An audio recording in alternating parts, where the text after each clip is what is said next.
Senhor, para ser o canal. Senhor, embora as minhas palavras sendo pequenas e insuficientes para manifestar o que Tu desejas, Senhor, mas usa, Senhor, nas nossas limitações para tocar em nossos corações e mudar a nossa história, a nossa vida e trazer o Teu reino, Senhor. Esse nosso desejo, em nome de Jesus. Amém. Amém, queridos. Glória a Deus.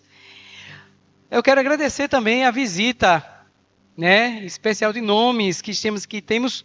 Eu queria que vocês já batessem palmas também de gratidão, de recepção, tá?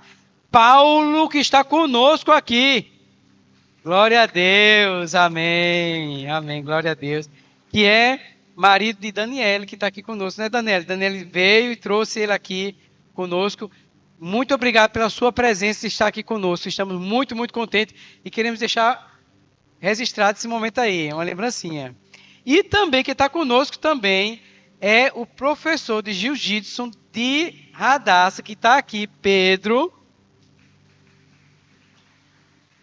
Ele esteve conosco na nossa célula aqui. Foi, Pedro? Foi uma bênção na casa de Naimar. E hoje ele está aqui conosco. Veio mais vezes, viu? Que seja a sua primeira vez. Uma vez, para nós todos aqui, foi a primeira vez que a gente veio. Aí a gente gostou, continuou vindo. Nosso desejo também é que seja a primeira e outras vezes você venha mais vezes. Tá bom? Amados, eu queria ler com vocês Tessalonicenses. Tá? E eu quero aproveitar também para dizer para Pedro e para Paulo também o seguinte. A nossa casa aqui, tanto essa casa aqui, a nossa igreja, como a nossa casa também, ela tem o objetivo e o desejo de conectar, de levar a gente a se conectar com Deus. Esse é o nosso desejo, fazer essa conexão. E também amar juntos, né? A gente crescer nesse amor, desenvolver nesse amor. E juntos também a gente servir. A gente quer servir um com o outro, a gente quer servir para os outros e, por fim, a gente quer abençoar as nações. Então, esse é o nosso desejo. E tudo isso a gente faz por meio de quê? Por meio desses pequenos encontros. As nossas casas, quando a gente abre, a gente tem essa intenção de abrir nossa casa para conectar as pessoas a Deus. A gente abre nossa casa para amar as pessoas. A gente abre nossa casa para servir as pessoas e porque também a gente quer abençoar. Deus já tem nos abençoado tanto que a gente quer abençoar outras pessoas. E eu quero encorajar cada um de vocês a orar. Senhor, dá condições também da minha casa ser esse lugar onde eu abençoo outras pessoas, onde a gente conecta pessoas com Deus, onde Deus tem espaço na minha casa, onde a gente serve a Deus na nossa casa, onde a gente expressa o amor de Deus na nossa casa por meio dos pequenos encontros, por meio das células, que a sua casa possa ser hoje nessa geração um espaço onde você possa reunir pessoas para abençoá-las, para dar Deus para elas. Amém? Que assim seja. Ore. A gente sabe que às vezes tem algumas limitações, mas a gente começa orando e pedindo a Deus. Deus, eu quero. Né, Josias? Josias tem feito isso, orado pelos familiares dele. Tem insistido, Senhor, me dá condições, Senhor. Eu quero para levar esse evangelho para meus filhos e para as outras pessoas. Glória, glória a Deus. Então, vocês já abriram em 1 Tessalonicenses. Eu queria convidar vocês para lermos juntos algumas porções aqui de Tessalonicenses. Esse mês a gente está falando sobre como viver nos últimos dias, vivendo os últimos dias como Jesus. E hoje a gente vai falar então sobre animem uns aos outros. Você pode repetir comigo? Animem uns aos outros. Tá? De novo, animem uns aos outros. É isso que eu quero fazer também essa manhã, animar você, né, com algo real. Quero convidar então vocês a ficarem em pé para a gente ler 1 Tessalonicenses, capítulo 4, a partir do 13, versículo 13. E depois a gente vai ler o capítulo 5 também, uma porção dele. Vamos ler intercalando homens e mulheres. As mulheres podem começar, por favor. Ok, vamos voltar. Ensaiou. Vocês viram, perceberam. Vai ser agora. Preparados? 3, 2, 1.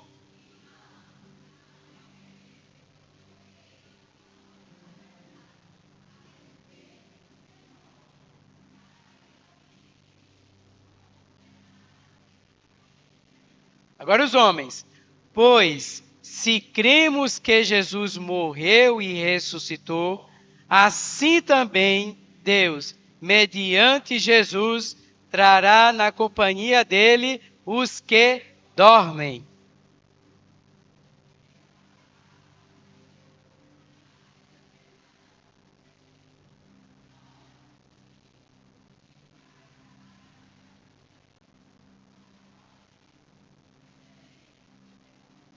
Porque o Senhor mesmo, dada a sua palavra de ordem, ouvida a voz do arcanjo e ressoada a trombeta de Deus, descerá dos céus, e os mortos em Cristo ressuscitarão primeiro.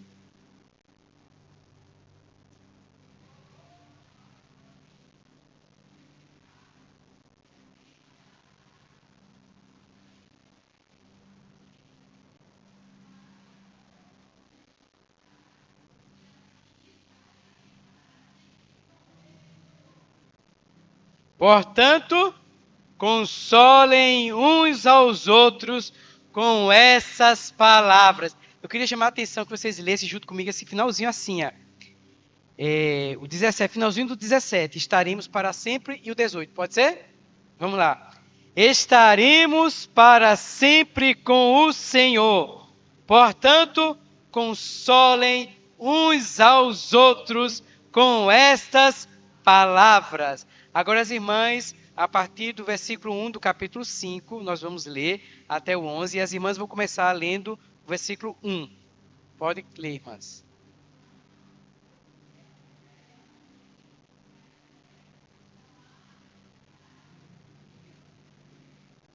Porque vocês sabem perfeitamente que o dia do Senhor vem como ladrão à noite.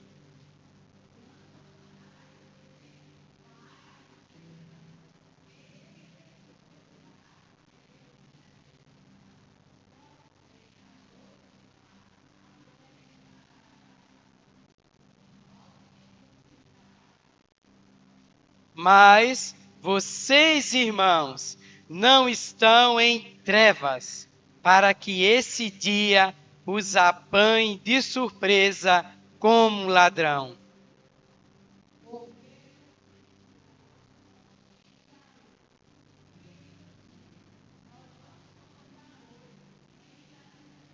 Assim, pois, não durmamos como os demais. Pelo contrário, vigiemos e sejamos sóbrios.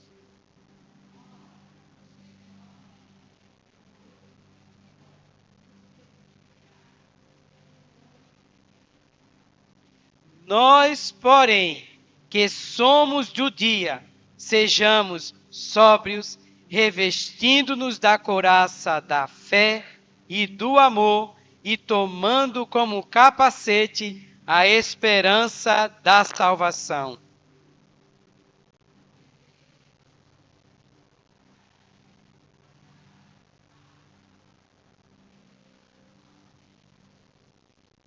Que morreu por nós, para que, quer vigiemos, quer durmamos, vivamos em união com Ele. Todos juntos.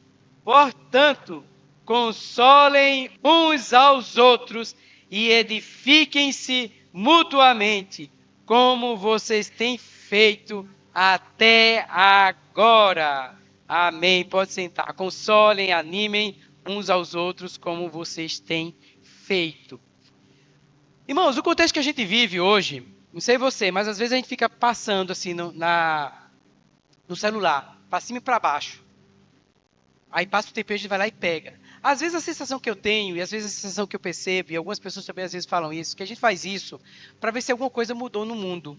Para ver se alguma coisa está diferente. Para ver se a gente está tendo alguma notícia diferente, se a gente tem alguma notícia boa, se alguma coisa melhorou, se tem alguma coisa que venha trazer um alívio para a gente.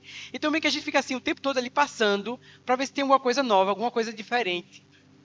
Você parou ali, daqui a pouco você pega de novo para fazer isso aí, para dar aquela sensação de paz. Trazer um pouco de paz para a gente. Também que a gente vive essa geração hoje. E aí também, se você fizer, não muito, e principalmente a gente crente, você vai achar um bocado de coisa lá dizendo da volta de Jesus. É a lua que vai ficar vermelha, é o colapso que está tendo mundial, é a inteligência artificial dominando todas as coisas, é o anticristo vindo, e aí começa a vir essas coisas, começa a encharcar a mente da gente, o coração da gente, e começa às vezes gerar para muitos terror e medo, como se a gente estivesse vendo um filme de terror. E você começa a ficar, em vez de trazer paz, traz mais ansiedade e medo para você, essa sensação. É ou não é? E aí existe todo tipo de profecia, o povo dizendo vez por outra, dizendo a data, a época em que Jesus vai voltar. Essa é uma realidade que a gente vivencia. Uma outra realidade é ignorar que Jesus nunca vai voltar e que a vida da gente é só isso aqui na Terra e é tudo material e tudo depois da morte vai passar e que a gente deve brigar e viver só por essas coisas aqui e a nossa luta é só terrena, é só materialista. E aí se a gente só vai viver aqui esses poucos dias e são pouco tempo e ainda a incerteza se a gente vai conseguir chegar 70, 80, 90 ou mais alguma coisa, algumas pessoas começam a entrar em desespero e vamos aproveitar a vida porque pouco nos resta. E vamos aproveitar de maneira irresponsável porque deixa para eu ser crente quando eu ficar velho. Na minha juventude não, porque eu tenho muita coisa para aproveitar da vida. Então você começa a viver também dessa forma aí, irresponsável. Isso tem um contexto não só atual, mas um contexto que a gente está aplicando também para a igreja em Tessalonicenses, também na época também em que eles viviam. Eles viviam na cultura grega, lá, e que os gregos, o que eles acreditavam sobre a morte? Os gregos, eles acreditavam assim, que quando morresse, acabava tudo. E vários poetas deles escreveram coisas desse tipo, dizendo assim, vivamos o hoje porque amanhã a gente não sabe o que vai ser. E ainda mais eles tinham uma cultura que dizia assim também, isso era muito barulhento, a cultura fazia esse muito barulho, esse som, estava muito presente em todas as pessoas lá de Tessalônica. De que o corpo é mau e que o corpo também é um aprisionamento da alma. E quando finalmente o homem morre, a alma encontra a liberdade dela para o eterno e ela finalmente é livre do corpo. Então esse corpo ele é para ser meio que fazer todas as vontades que surgirem na cabeça dele. O que você surgir de vontade, você não precisa limitar o seu corpo, não precisa limitar os seus impulsos, você deve vivenciar o que der na sua cabeça, porque resta pouco tempo para você. E aí vivia então essa cultura, uma cultura em que a promiscuidade era grande e que era muito comum a ponto que, vejam só que coisa, eles tinham um templo, porque assim, um templo é para algo sagrado, é ou não é? Né? A gente tem um respeito quando vê um templo, alguma coisa assim. O povo ali adora a Deus. E lá adorava Vênus, Diana, deuses que estavam relacionados à sexualidade.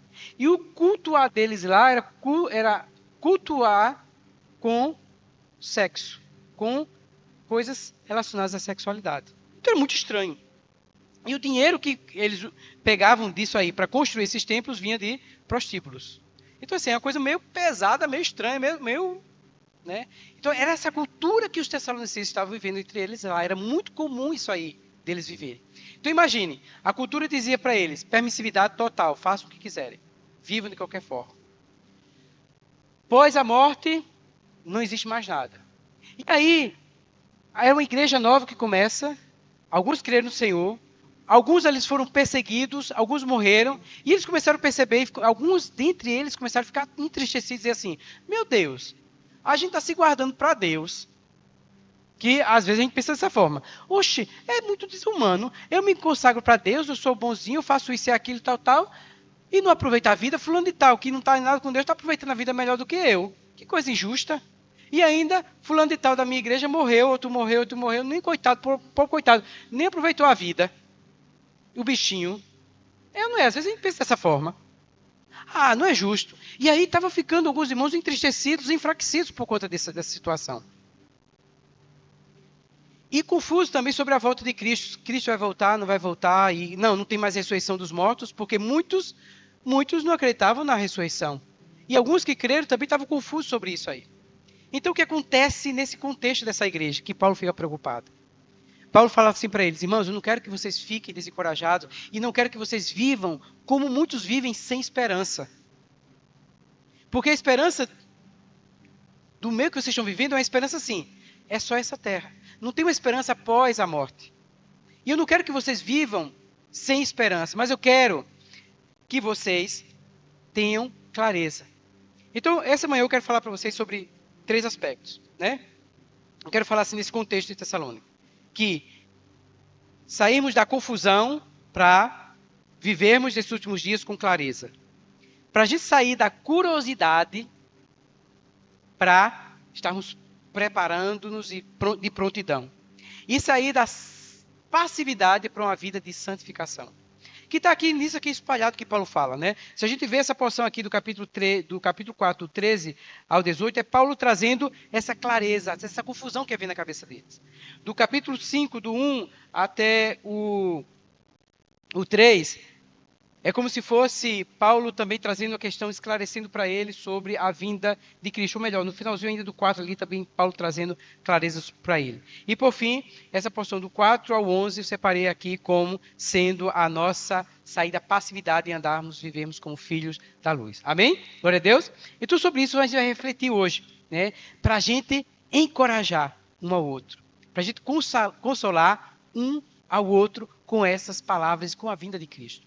Paulo, repito outra vez, Paulo não queria, e também nosso desejo é que você não viva sem esperança, mas que a vinda de Cristo gere para você uma esperança. Quando você ouve falar sobre Cristo vai voltar, o que é que vem na sua cabeça? Poxa, meu Deus, eu nem terminei nem entrei na universidade ainda. Meu Deus, eu nem me casei ainda. Meus sonhos, eu nem viajei, aquela viagem que eu tinha planejado tanto, nem viajei. Ou então você se entra com pavor e com medo da volta de Cristo. Meu Deus, Cristo vai voltar. Ou você fica assustado com, será que eu vou estar preparado, vai estar com medo? Ou você vibra e diz assim, vai ser maravilhoso, vai ser massa, Cristo vai voltar e eu vou estar junto com ele. Qual a sensação que você tem? E aí Paulo, e eu espero que nessa manhã também, você tenha um sentimento correto em relação à vinda de Cristo. Não como desespero. Não para ficar amedrontado e paralisado, mas que você seja encorajado e fortalecido. O meu Cristo vai voltar e isso está gerando em mim uma grande esperança, sabendo que a minha vida não se resume apenas a esses dias aqui, mas eu tenho muito mais para viver. E eu posso viver hoje plantando para colher hoje e colher futuramente, grandiosamente, uma grande colheita com Deus. E aí Paulo então fala para ele assim, irmãos, não queremos que vocês ignorem a verdade a respeito dos que dormem, para que não fiquem tristes como os demais, que não têm esperança, porque vocês têm esperança. E aí Paulo fala para eles que a morte não é o nosso fim, porque ele diz assim, bem, se Cristo ressuscitou, isso significa que existe ressurreição. E se existe ressurreição, existe vida após a morte, existe também uma esperança de que a morte não é o nosso fim. Isso significa para nós dizer também que o fim da história não é o anticristo. O fim da história também não é uma treva. O fim da história também não é um precipício que a gente está indo. Mas o fim da história é Jesus e nós para sempre com Ele. Não sei como você visualiza a sua história. Porque quando você vê a sua história dessa forma, que há a ressurreição dos mortos, para mim, isso gera uma grande esperança. Me faz ver além das situações de sofrimento que eu estou vivenciando. Me ajuda a visualizar uma situação com uma dimensão maior. A perceber que, embora eu esteja sofrendo, algumas vezes, injustiça, vale a pena, porque existe algo melhor e maior, e superior e eterno me aguardando. E Cristo Jesus recebendo a aprovação dele. Então Paulo fala para os irmãos, eu quero que vocês se encorajem. Eu quero que vocês percebam que Cristo vai haver ressurreição. E eu vou até explicar para vocês algumas coisas para vocês sobre a ressurreição. Que os mortos, que eu sei que vocês estão chorando, vocês estão lamentando, vocês estão sentindo dor, quem perde pessoas sente saudade, sente falta, sem dúvida. Mas eu quero trazer uma palavra de consolo para você. Eu quero dizer que a morte acontece, mas é como dormir. E que haverá a ressurreição. E que os mortos um dia vão ressuscitar primeiro. Depois os vivos que estiverem serão arrebatados com Cristo nos ares, depois de tocar a última trombeta. E haverá a grande ressurreição, o arrebatamento, o encontro final com Cristo Jesus. Eu quero dizer isso para vocês, para gerar em vocês uma esperança. Eu sei que o barulho que vocês ouvem na sociedade de vocês é muito forte, que às vezes faz vocês nem perceberem a volta de Cristo e vocês ficam vivendo apenas no presente, olhando as situações atuais. Mas eu quero gerar em vocês uma esperança para que vocês possam ver Cristo vai voltar. E não é para causar medo e pavor, porque eu não sou... É isso que Paulo está dizendo. Eu não sou pregador de causar medo, pavor para prender todo mundo, mas sou de levar o evangelho da salvação para vocês sentirem-se livres em Cristo Jesus e viverem cheios da esperança de Jesus. Eu quero encher o coração de vocês, para vocês se consolarem, para vocês se alegrarem, para vocês se apoderarem de uma esperança viva e real, que dá uma força magnífica, que você tira a força de onde você não tem para vencer as dificuldades, porque você sabe que existe a ressurreição. Que o seu problema não é eterno. Ele pode durar no máximo 80, 100 anos, o seu problema. E se você já tem 20, ou se já tem meio século como eu, está bem perto de acabar. Sério. Mas a gente tem a eternidade. E isso é para encorajar a gente. O seu problema está chegando no final. Porque a sua esperança não é a ausência de problema. A sua esperança é Jesus. A sua esperança é a promessa que Jesus vai vir buscar. Eu sei, e aí Paulo fala, eu sei que para vocês isso não faz diferença. Porque vocês estão tão ouvindo o barulho faz tão grande da sociedade de vocês, do viver hoje, das problemáticas aqui. Vocês estão, às vezes, muito mais preocupados. Não, o que vai trazer o problema que a gente vive é o governo. O problema que a gente vive é dinheiro. O problema que a gente vive é saúde. O problema que a gente vive é fulano de tal. O problema não é... A solução não é a ausência do problema, mas é a presença de Jesus na sua vida. E dessa visão de você ver que existe a ressurreição dos mortos. Que a morte não é o nosso fim, mas é apenas o começo de uma nova história. E aí Paulo então encoraja os irmãos e fala assim, e por fim, nós estaremos junto com ele para sempre. Consolem, encorajem uns aos outros. Diga isso para o seu irmão agora. Se movimenta aí e diga assim, você vai estar com Jesus para sempre. Ou pelo menos eu desejo que você esteja com Jesus para sempre. Pelo menos eu desejo isso. Pelo menos eu desejo. E assim estaremos para sempre com o Senhor. Portanto, consolem uns aos outros com esta palavra. Então, Paulo quer tirar eles dessa confusão, dessa incerteza, se haveria ou não a ressurreição dos mortos. Há sim ressurreição dos mortos. Não precisa ter medo. Saber que a morte não é o nosso fim. A morte vai gerar, sem dúvida, na nossa família, gera uma dor, gera ausência, gera saudade. Mas existe a certeza, eu vou me encontrar de novo com ele um dia. Todos aqueles que vocês um dia perderam, tenha certeza, se eles receberam Jesus, um dia a gente vai se encontrar com eles. Por isso existe um desespero no nosso coração de querer levar esse evangelho para as outras pessoas. Porque a gente não quer que nenhum se perca. A gente quer que cada um deles receba Jesus porque a gente quer se encontrar com essas pessoas no futuro. Eu sei que seu inimigo, você gostaria que ele não recebesse Jesus, não, mas pregue também para ele, tá? Porque Jesus pediu, viu? Que não quero encontrar no céu, não. Jesus, ele quer para o seu coração, porque Jesus também quer se encontrar com ele também. Jesus veio para ele também, então pregue também, mesmo para o inimigo. Jesus mandou, ore, porque Jesus não quer perder ninguém, não, tá? Porque Jesus entrando no coração dele, Jesus vai transformar. E Jesus, na hora certa, vai dar lapada também nele, vai fazer o que precisa na vida dele também. Tá? Então, prega evangelho. E aí a gente tem feito uma coisa, abrindo um parênteses sobre pregação do evangelho. Às vezes você pregar o evangelho sozinho é difícil. Porque você, às vezes, chega na porta da pessoa, bater lá, vim pregar Jesus. A pessoa, meu filho, estou ocupado agora com feijão. O menino está doente, o fulano estava aqui, você pegar agora está inconveniente. Você não fica dá sem cara para pegar e como os adolescentes falam, você passa vergonha. Aí... existe uma maneira muito boa que a gente tem feito para pregar evangelho. Sabe como é que é? Pregar evangelho em relacionamento. Você abrir sua casa, às vezes, e fazer um jantar, um café, um chá das mulheres. Ou café, né? A gente não é britânico, é café. Né? Café, e chama as mulheres para lá. Eu não chamo só as mulheres crentes, não. Chamo também pessoas que não são crentes também. E aí você aproveita ali, é uma oportunidade excelente, porque todo mundo ali vai falar de Jesus. Ou então você faz a célula, como a gente faz a célula. É ou não é? A gente prega o evangelho de maneira assim, tão natural. A gente só fala de Jesus na célula, quando chega. Então, pregar o evangelho por meio de relacionamento é excelente. Considere o Senhor.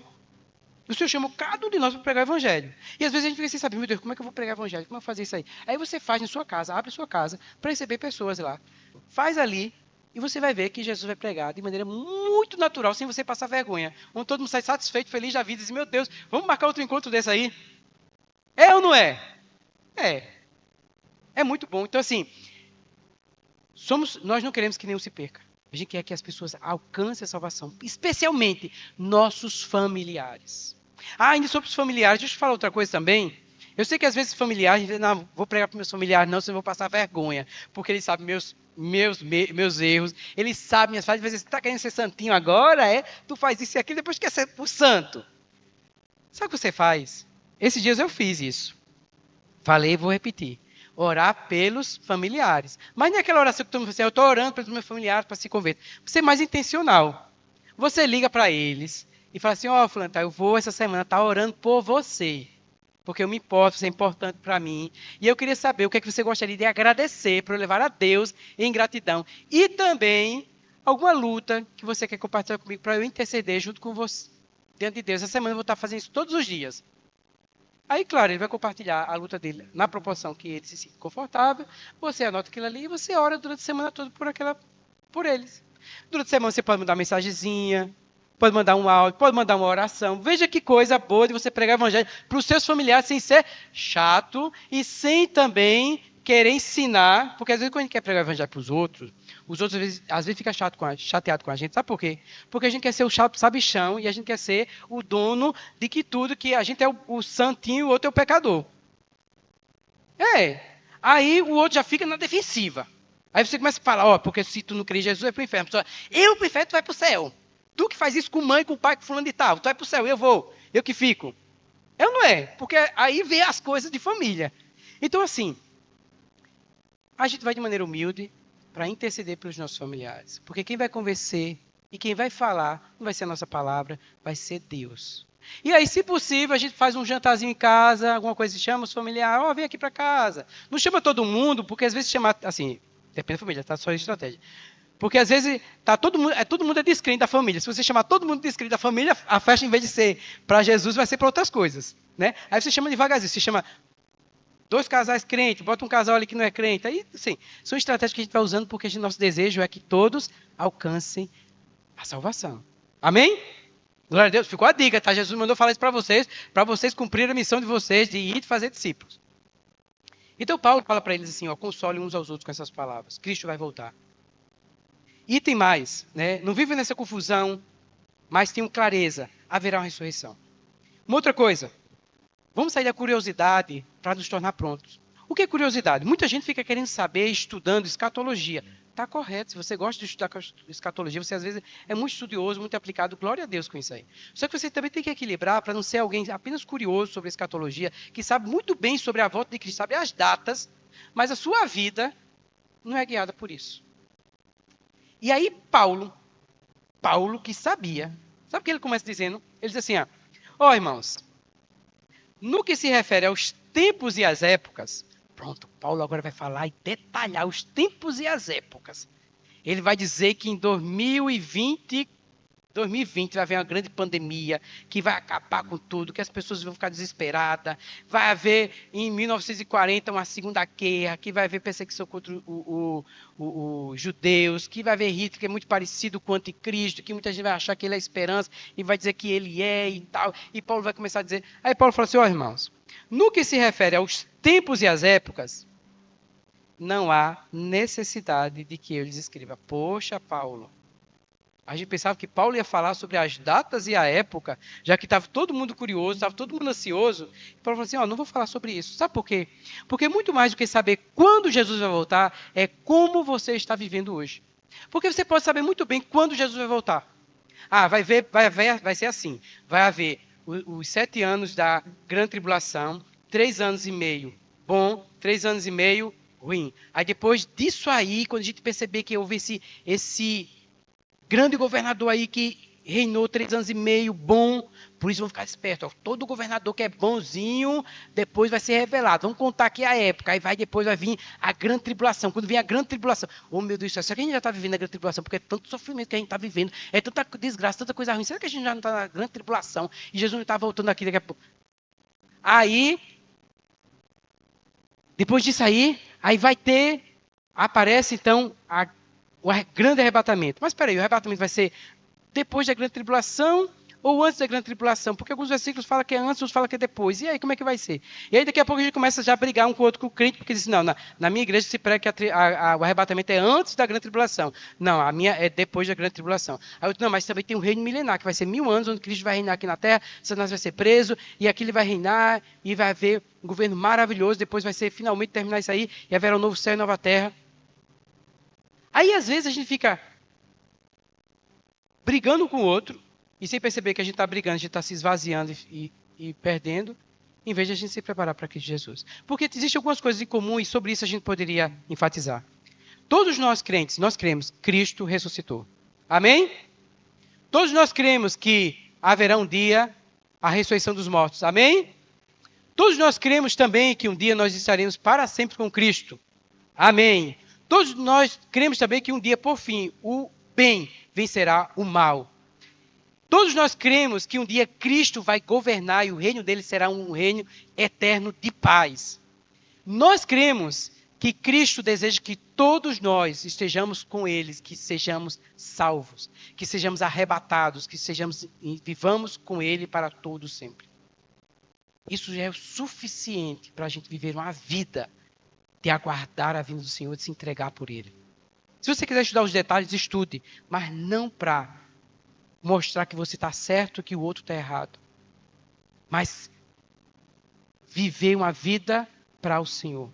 Sair de uma vida de curiosidade para uma vida de estar pronto. Para que quando Cristo voltar, você não seja pego de surpresa. Porque para nós, saber disso já é suficiente. Saber que Cristo vai voltar. Saber que nós estamos já, desde que Cristo ressuscitou, já estamos vivendo nos últimos dias. Já estamos vivendo.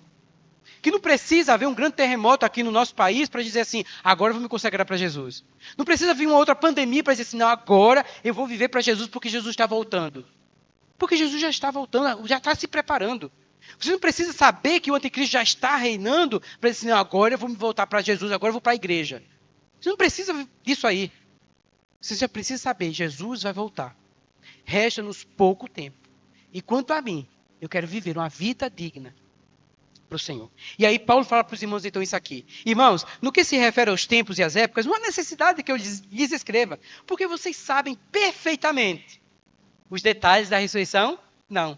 Sabe o que vocês sabem perfeitamente? Vocês sabem perfeitamente que o dia do Senhor vem como um ladrão à noite. Ou seja, vocês já sabem, vocês têm a certeza de que é de maneira inesperada.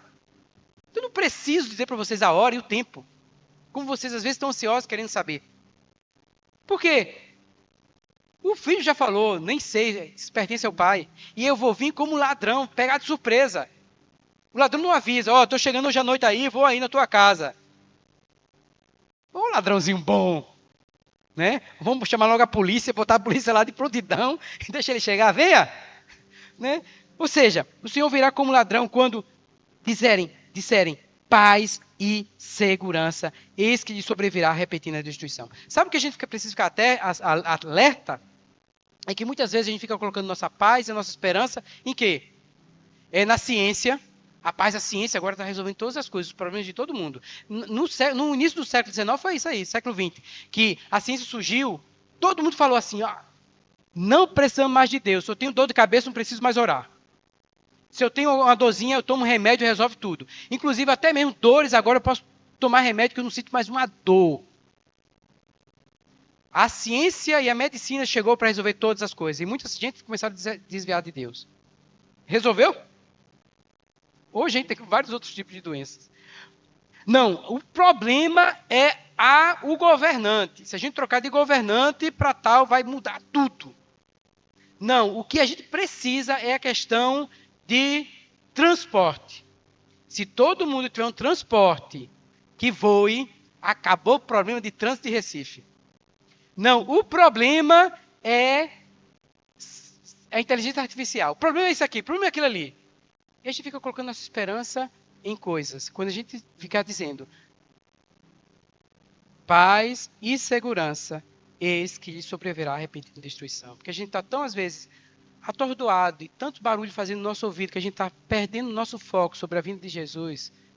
E a gente começa a lutar por tantas coisas. E o nosso discurso começa a mudar para tantas coisas que a gente esquece. Jesus vai voltar. É só dar um sopro. E a gente teve uma amostra disso. É só um sopro. A gente viu essa amostra. Era apenas um pequeno vírus invisível. Foi suficiente para desestabilizar todo mundo em 2020. Foi apenas uma pequena amostra. Quando Jesus voltar, tudo vai passar. Né? Eis que lhe sobreverá a repentina destruição, como vêm as dores de parto, a mulher que estará a dar à luz, e de nenhum modo escaparão. Aí Paulo lembra para eles quem eles são. Né? Para tirar eles dessa passividade, dessa confusão disso tudo. Falando assim, mas vocês, irmãos, não estão em trevas.